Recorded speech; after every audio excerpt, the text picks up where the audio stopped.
Pwede to guys sa inyong mga smartphone, lalo na kung naka-USB Type-C ka and gusto mong mag-transfer ng file lang mas mabilis. If you're a content creator like me na laging may dalang camera, sigurado ako na kailangan nyo neto guys kasi alam nyo yung hirap and hassle ng pa-transfer ng file from camera to cellphone using their Wi-Fi. Lalong-lalo na kung on the go kayo palagi. And I'm very happy to say na this product can help us transfer files faster. And ito na yung SD card reader natin.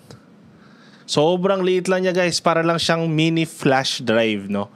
Alam niyo yung mga USB Type-A nung araw, ganun lang siya kaliit. USB Type-C siya guys, and andito yung iba't ibang klaseng memory card na pwede mong ilagay. So may micro SD ka and meron ka ng standard SD card. Pwede to guys sa inyong mga smartphone, lalo na kung naka-USB Type-C ka and gusto mong mag-transfer ng file lang mas mabilis. Sa kabilang side naman, pag tinanggal mo yung takip, meron siya ditong USB Type-A para pwede mong idiretso din sa inyong mga laptop or computer. Para naman i-connect sa inyong mga smartphone, maglalagay ka na ng SD card dito, connect mo sa inyong smartphone and automatic lalabas na siya sa inyong smartphone. Kaya if you're looking for an SD card reader na USB Type-C na pwede pag on the go, I can recommend to you this SD card reader from Ugreen.